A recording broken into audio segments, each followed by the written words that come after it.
London, a city of tradition and innovation.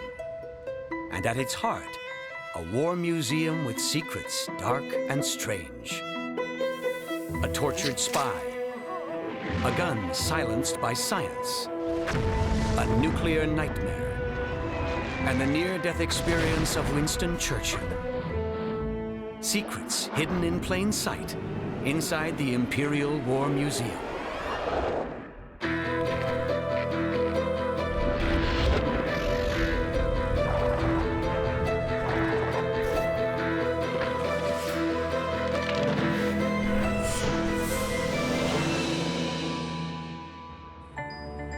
Down a garden path guarded by naval artillery is London's Imperial War Museum, dedicated to the history of Britain at war, from World War I to the present. Since the museum was founded in 1917, its collection has grown to more than 500,000 objects, exhibited in 5 locations across England. Here, in the shadow of the Parliament buildings, there is a branch of the museum that is completely below street level. Why would anyone build a museum underground? In 1940, Adolf Hitler threatened England with invasion. British forces were vastly outnumbered. Britain's best asset was her Prime Minister, Winston Churchill. He was a brilliant strategist and morale booster, and Hitler knew it. Hitler targeted Churchill for assassination. And when his warplanes pounded London in the Blitz, Number 10 Downing Street became an unsafe place for Churchill to live.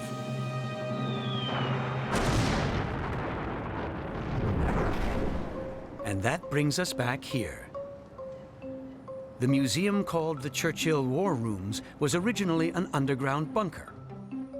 During World War II, its location was top secret. I think the thing that really hits you when you're here is that this was such a secret location, right in the heart of London, where there's crowds of people passing nearby within a stone's throw, quite literally, of the core of government in war. And they wouldn't have known it existed. They wouldn't have known anything about it. At the foot of these stairs, we'll discover how the British people ensured the safety of their irreplaceable leader. It's a secret that's stranger than you might think. Here we enter a wartime nerve center, frozen in time. These strategic maps are the ones Churchill used. This phone is the one he used to speak to Air Defense Command. And this was a favorite brand of Cuban cigar. Around this table, as bombs rained down above, Churchill met with his chiefs of staff. Invasion could happen any day.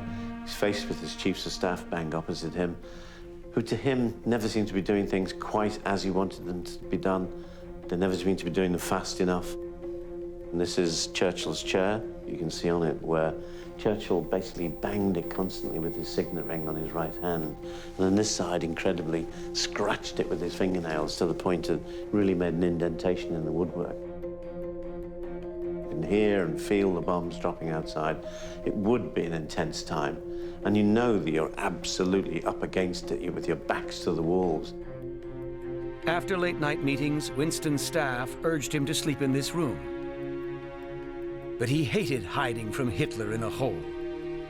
He complained that the bunker had a bad smell, and he chafed at his staff's insistence that his bodyguards sleep down here too. Churchill was a man who was a very reluctant subterranean, if you like, and it was only really the extreme of the bombing raids that drove him down here. As the nightly bombing raids got ever bigger, Churchill's staff worried the bunker wouldn't protect him.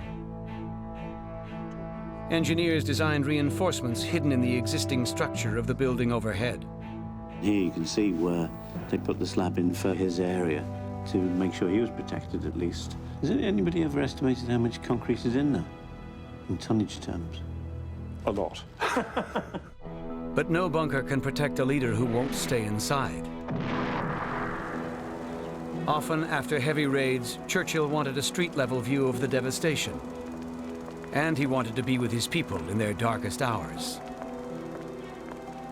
In photographs like these, you will often see this man lurking in the shadows.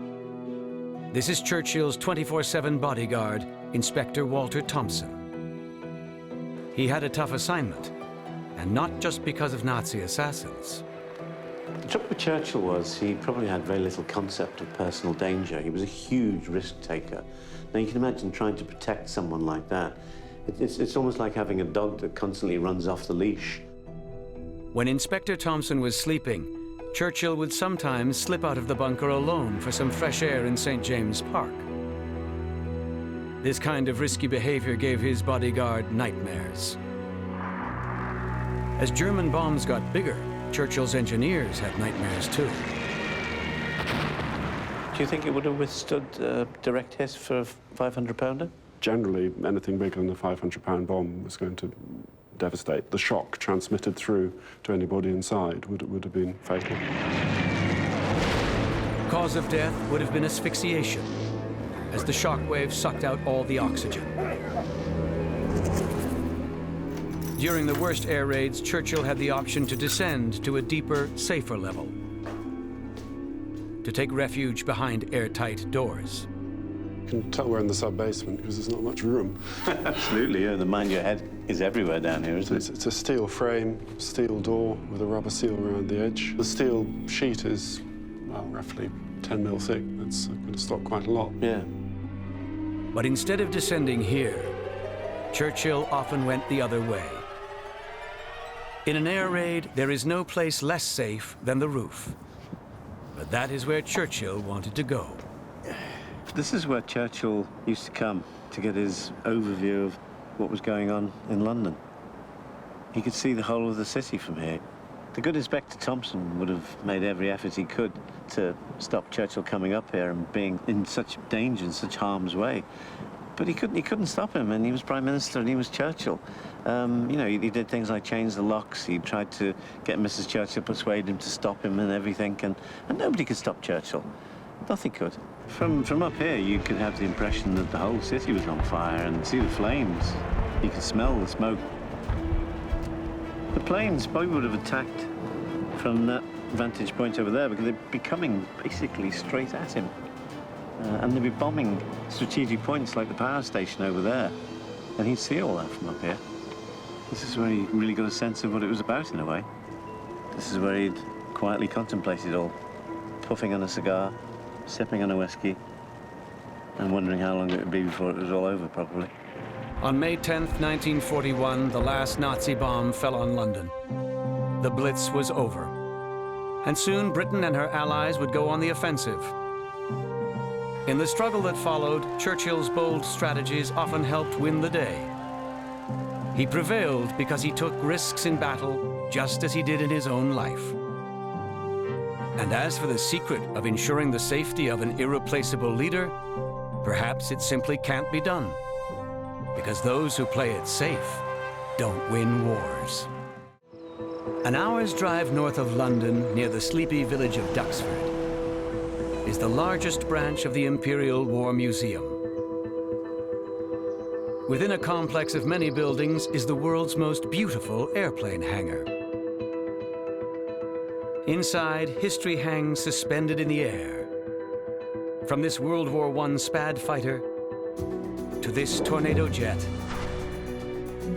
These planes are here because they went to war and came back in one piece, along with the pilots who flew them. What does it take to fly into battle and survive? That's our museum's secret. Ah, Shifty. It's a long time since we've seen one of these. Oh, it really brings back memories, doesn't it, I suppose? Les Hendry and Simon Shifty Young know tornado jets better than anyone. I haven't been up close to a tornado for the best part of 10 to 12 years. And instantly I know exactly what to check, where to look. It's just exactly the same. Today, they don't look much like warriors. Which is a separate little... But in January 1991, Les was a senior engineer and Shifty a Top Gun pilot, with orders to travel to Saudi Arabia and prepare for battle. Several months before, Iraqi dictator Saddam Hussein had invaded Kuwait, laying claim to the country's rich oil fields. A United Nations coalition prepared to counterattack. US and British forces assembled on land and sea, determined to drive Saddam out of Kuwait. The Tornado Squadron was tasked with a dangerous mission: destroy Iraq's largest airfield to prevent Saddam's fighters from taking to the air. They'd be going in while Iraqi air defenses were still intact. We were going into the unknown, and there was a tension there, but nobody talked about it. The weapon chosen for the attack was the JP-233, a heavy cluster bomb specifically designed to destroy runways. These things were very smart. They would blast a hole through very thick runway concrete and then create an explosion underneath the concrete to heave it upwards. Very difficult to repair when concrete heaves upwards. Delivering these bombs would require a sturdy jet that could fly fast and low over the enemy airfield. Based on its proven abilities, strategists decided the Tornado was the best plane for the job. It could fly 650 miles an hour as low as 150 feet above the ground. In the early hours of January 17, 1991, 8 Tornadoes from Les and Shifty's squadron idled on a desert tarmac, ready for battle. Leading up to the takeoff was very much just like a normal training night, but with an edge. And that edge was, that we were going to do a combat for real.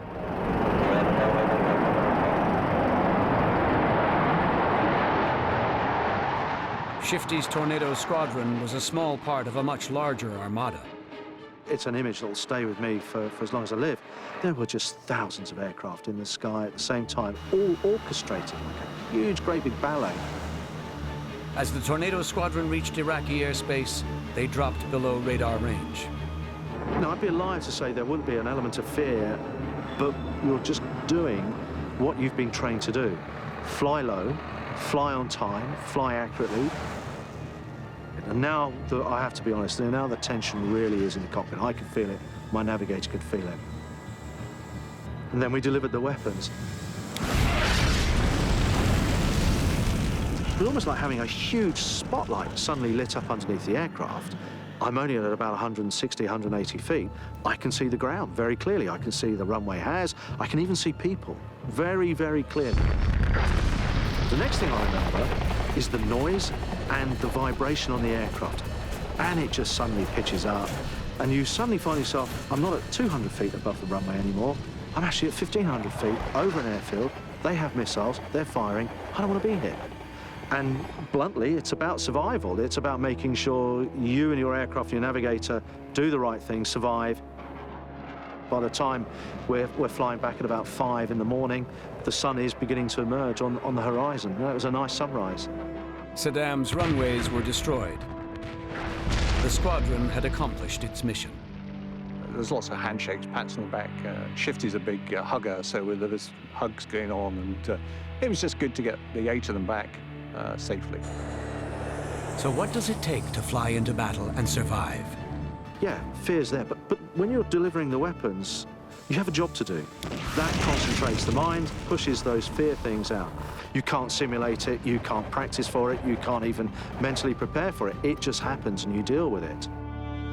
And as for the sturdy Tornado that brought them back alive, these Top Guns are not afraid to show a little appreciation.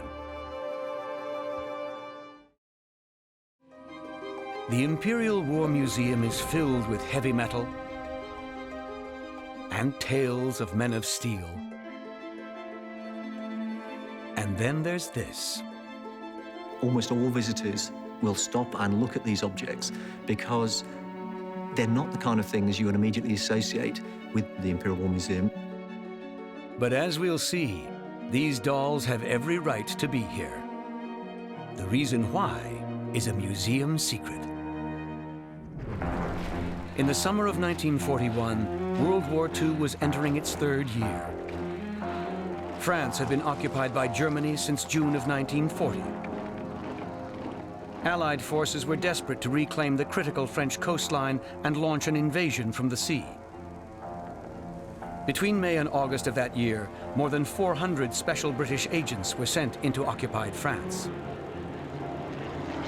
Their mission was to encourage and facilitate espionage, sabotage, and reconnaissance behind enemy lines. To support these efforts, the British Admiralty asked the public to send in any snapshots they might have of the French coast.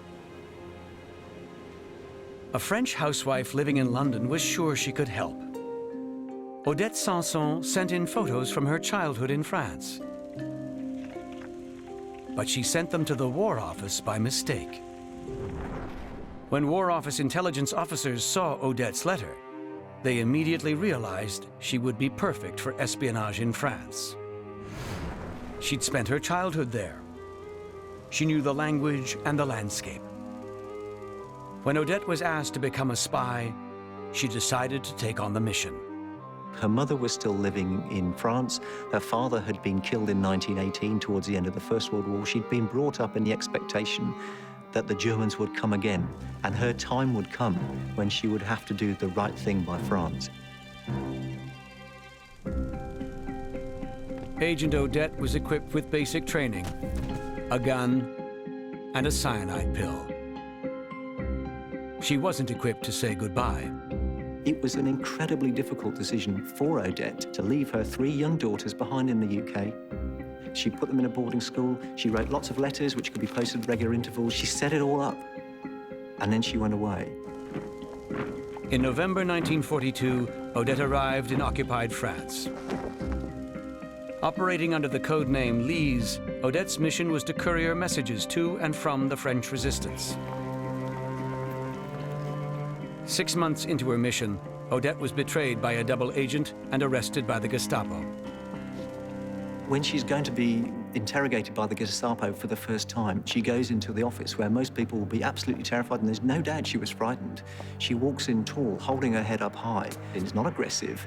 It's just very determined that when she comes across these agents of evil, she's going to beat them. The Gestapo wanted the names of resistance fighters. Odette refused to answer. They bared her back and applied a red-hot iron. When they were applying the heat, what she said is they made a mistake because they faced me with the window. And so when the pain was coming, she looked out of the window and focused on the leaves and the trees and the movement and the greenery. And what she did is she projected out of her mind a sense of the episodes in life that kept her happy. The interrogators pulled out her toenails one by one. What she actually said about that is that she left Britain with a broken heart.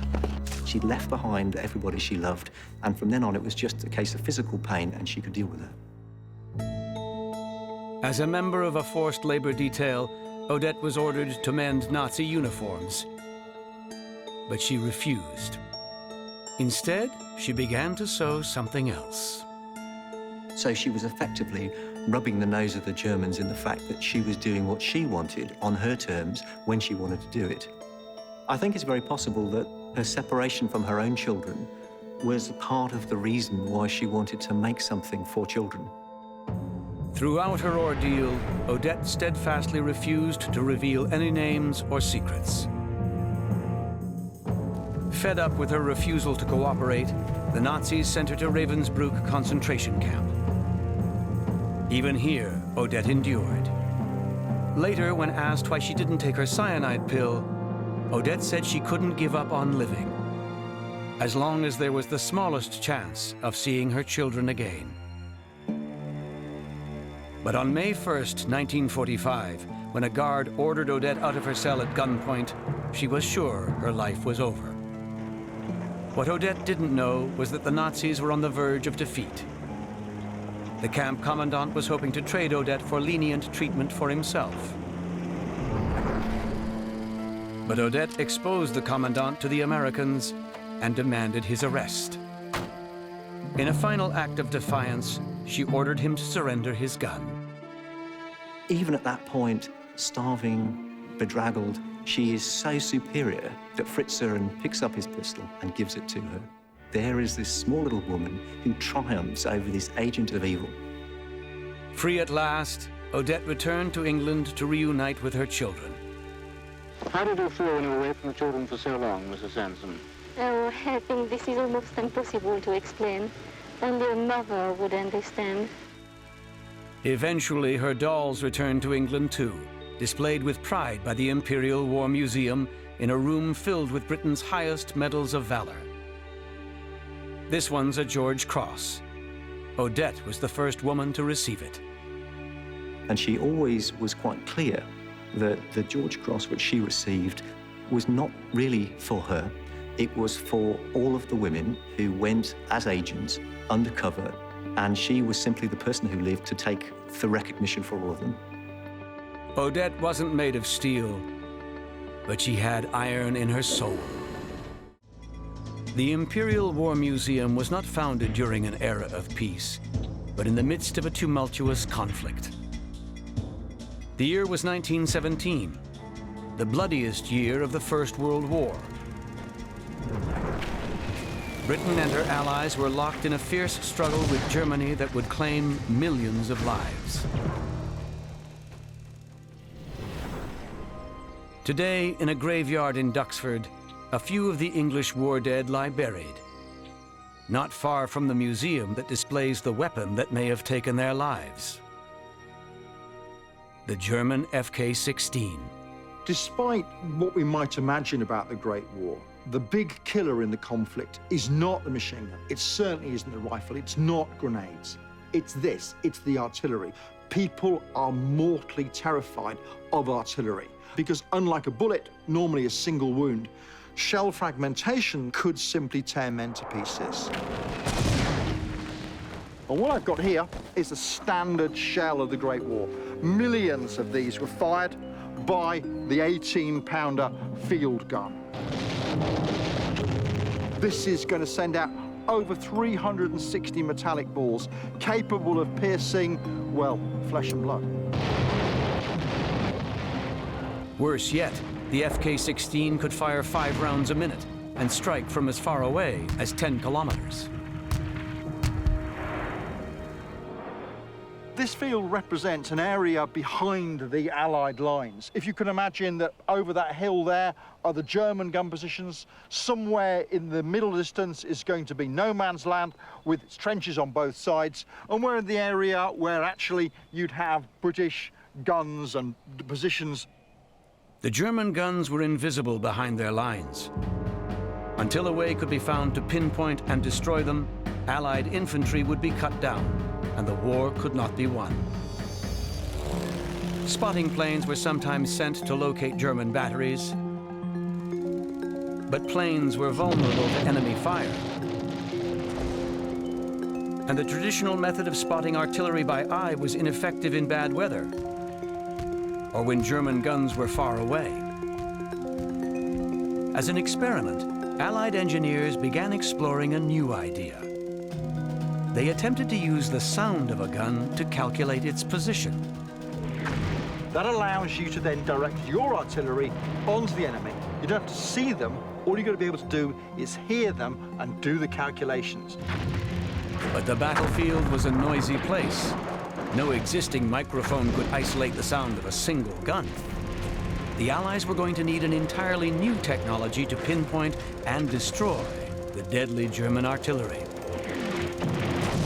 To hunt for the secret, the British Army turned to a 25-year-old soldier named Lawrence Bragg, the youngest person to win the Nobel Prize in Physics.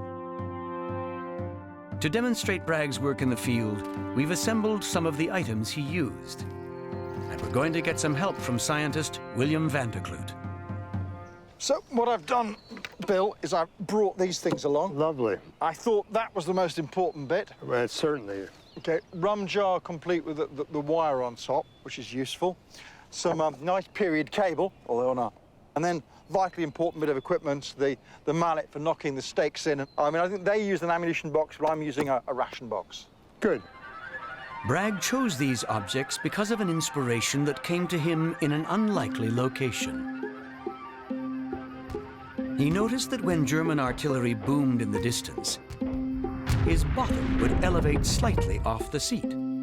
He realized that on the noisy battlefield, only the biggest guns create this kind of jarring subsonic shockwave.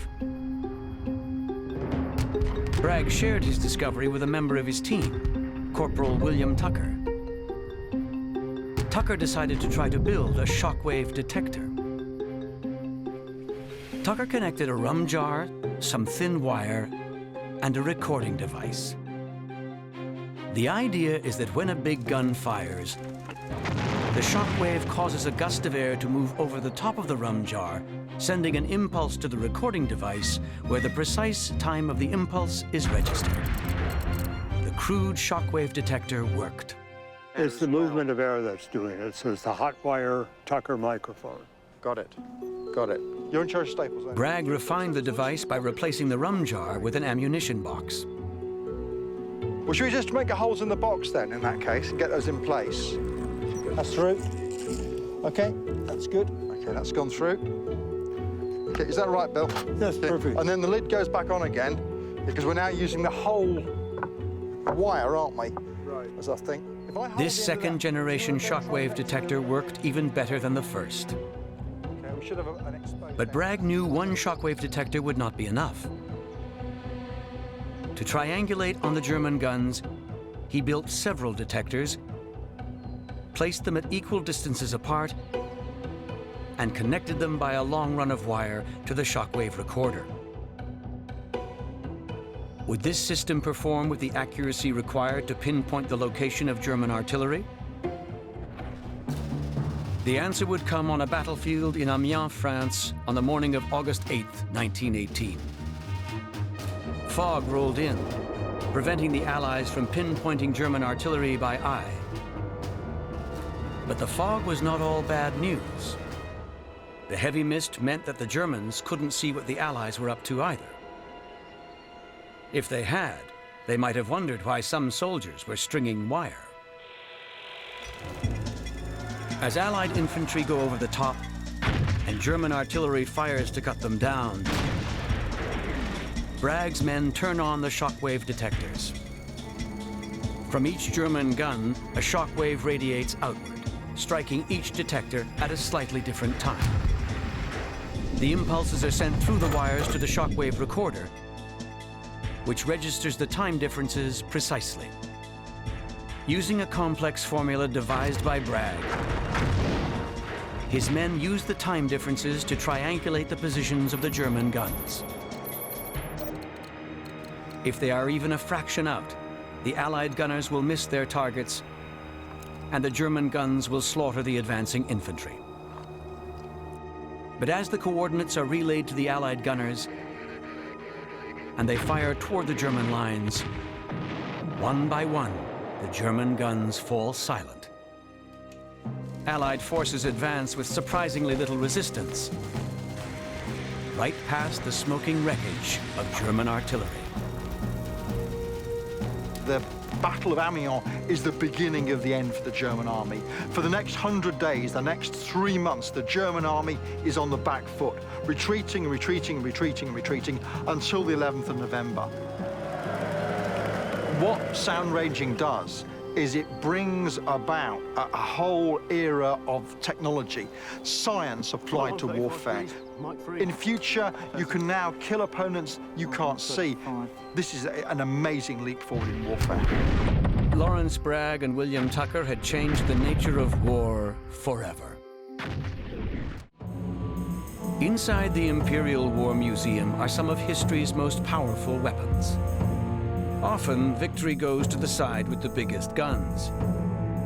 But sometimes, wars are won by cunning and deception. In this building, not accessible to the public, are some of the sneakiest weapons ever made. In each box is an attempt to discover an elusive secret: how to make a soldier invisible. Well, this is a hand-improvised sniper's robe of the sort used by the British Army in the First World War. And it comprises of a cotton loose-fitting robe, a button-over hood and mask with apertures to the mouth and to the eyes, and improvised and hand-painted by the soldier that wore it. Even on the quietest of days, 18 men of any battalion could be taken out of action by snipers. So they were very, very effective. In this case, he's actually sewn some organic material as well as overpainted it, very much to his own design and taste. This is a remarkable and unique object in the museum's collection, and these are extremely rare. After World War I, the German army provided camouflage for all its troops, using science to mimic nature. The fellows that designed and developed it were artists. So they looked at the plane tree, for example, they looked at the tree bark, and when you look at some German uniforms of that period, you can see that kind of influence. You can see how that design developed. Since World War II, the changing patterns reveal how conflict zones have moved around the globe. From snowy Russia, to the jungles of Vietnam, to the deserts of the Middle East. Camouflage itself goes back many, many centuries, back to primeval days, when man was hunting for food. He had to act like an animal so that he could stalk his prey to eat. Though any of these patterns might prevent the hunter from becoming the hunted, none provide complete invisibility. And so designers keep trying new ideas.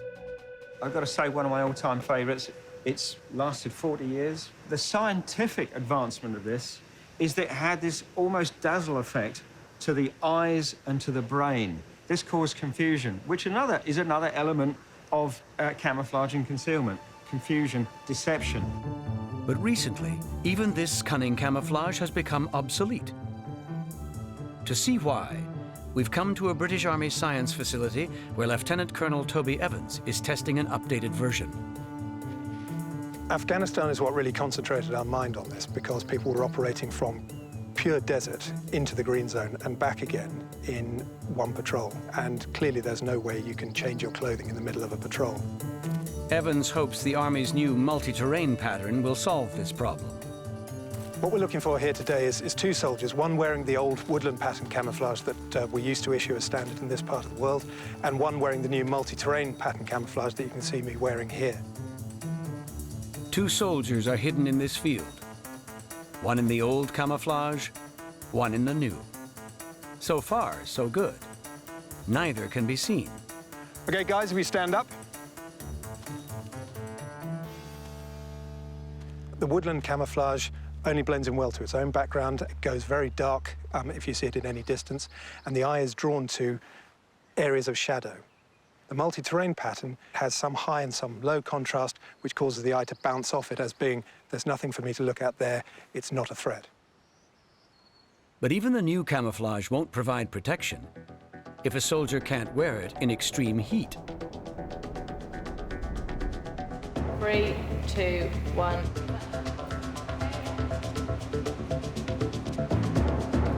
Scientists use this enviro chamber to simulate the 40-degree temperatures of the Middle East.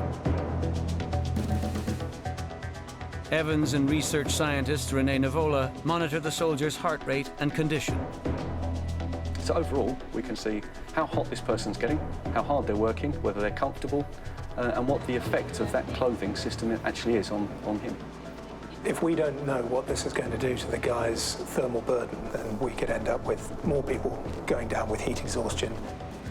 And even normal body heat could make this soldier's body visible to an enemy equipped with thermal imaging goggles. So new uniforms are impregnated with anti-infrared dye. But even that would not be enough to camouflage the soldier on today's battlefield. Every soldier now carries a radio, so that's giving away a signal. Every soldier probably has a GPS attached to him, so that's constantly signaling to a satellite. The real challenge in the next 10 years is going to be to mask all that sort of signals. So we have to make sure that all camouflage that we are working on is camouflage not only in the visible spectrum, but in the near-infrared and in every other spectrum that is likely to become a problem in the foreseeable future. We've seen Predator. That ability to make the person or the garments, or the weapon system, the vehicle, maybe the aircraft, or even a battleship, to make those invisible. I'm sure that's just around the corner. But from a curatorial point of view, that would be an absolute nightmare, because how would I ever find it? The Imperial War Museum exhibits many weapons designed to strike fear into the hearts of the enemy. But there is one that stands alone, above all the others, as it creates its mushroom cloud.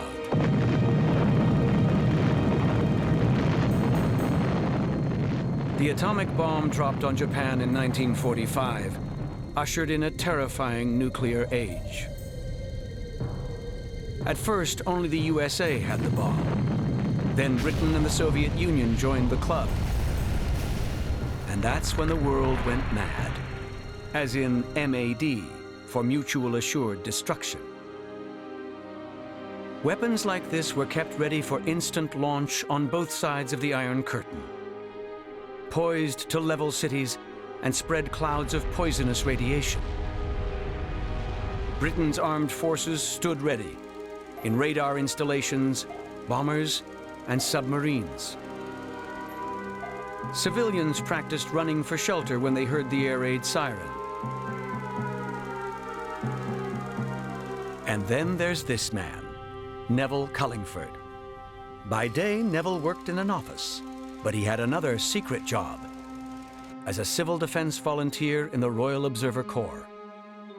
Until recently, his Cold War mission was classified. It was part of Britain's secret civil defense plan. Few knew the plan existed until Freedom of Information legislation forced its release, years after the Cold War ended. Why the civil defense plan was hidden from the British people is our final museum secret. I'd get a phone call from it would be the group commandant in my case, to man up the group. And then it would be my responsibility to alert my 4 chief observers who were in charge of the 4 posts that I managed. After alerting others, Neville would race here, one of many secret bunkers scattered throughout Britain. And it was quite exciting times and that sort of thing as well, you know, because it was something that none of my work colleagues knew anything about. I just said that if I disappear at the door, I shan't say where I'm going, and you may not see me for a while. Descending 6 meters underground, Neville and his fellow volunteers prepared their bunker for war. They get it totally ready, and then they would be informed by a code word whether it was real, you know, there really was a nuclear attack on the way, or whether in fact it was an exercise. Today, Neville has returned to a bunker in the company of historian Matthew Grant, one of few people who has studied the recently declassified civil defense plan. There would have been a dozen or more of these around the country. The Royal Observer Corps were part of a wider network where they could monitor radioactive fallout and warn people if that was coming. Yeah, right. Yes. Yeah, of course, that's right. Yes, indeed. Yeah. Matthew hopes Neville can show him exactly how the fallout warning system was supposed to work. Equipment we had in the post basically was the bomb power indicator. So what would it mean if you flash up to 20 on the scale? What would that mean? Well, it could mean that a nuclear weapon has been detonated. So that dial shooting up would be the first indicator that there was been an attack on the country for you in your bunker? It would indeed be, yes. 60 seconds after the first shockwave, a volunteer was expected to go outside to assess the radiation. So now we're at the top of this bunker. What's this white cylinder here? Right, that's a ground zero indicator. Right, so he would unscrew the lid, and this, you can see there are 4 pinhole cameras. Each of those corresponds with a cardinal compass point, and against each cardinal compass point, there's a photosensitive paper in each of these cassettes. Number 1 observer would take them each in turn, and for instance, in this one, the size of the spot would tell you how powerful the weapon was. Atomic explosions that touch the ground cause radioactive fallout. A spot low on the paper would indicate that an explosion had touched the ground and radiation was on its way. That would be Neville's cue to fire warning flares, if he had not already succumbed to acute radiation poisoning. The whole system was very fragile, and it was always very debatable whether it would have worked. The Civil Defense Plan predicted that nuclear war would kill nearly half of Britain's population. and cause a complete societal collapse. But the British people were told something quite different. Government films told the British people they would survive if they employed the same pluck and determination that had helped them survive the Blitz. We've been a big part of saving lives in the Second World War. The problem is defending Britain from attack by the Luftwaffe and defending it from nuclear weapons was very different. In government films, this kind of real nuclear blast footage was never shown. The long-term effects of radiation weren't shown either. The radiation is at its greatest intensity during the first 2 days, but the danger decreases rapidly as time passes. They downplayed the extent of radiation. Sometimes they downplayed the nature of the blast to make people feel that it was less dangerous than it was. Neville is well aware of this, but he still believes that all civil defense efforts were vital. In some people's view, it may not have been adequate or necessary, but we were doing something practical, something we thought was important. It was hoped that having a defense plan would prevent scenes like this. One of their fears was that if people panicked, what this might actually do was encourage the Russians to press harder, which might actually end up causing the war that the people who were panicking wanted to avert. Finally, this is the all clear. It means that there is no further threat of air attack or fallout, and that you can leave your place of shelter. It was a facade, and yes, they lied. But they lied for what they thought were grander motives that were designed to ensure that British security was maintained and in the face of a menacing enemy. And so the final secret may be that lying to an entire nation is sometimes the right thing to do. Perhaps when faced with the madness of nuclear war, we just can't handle the truth.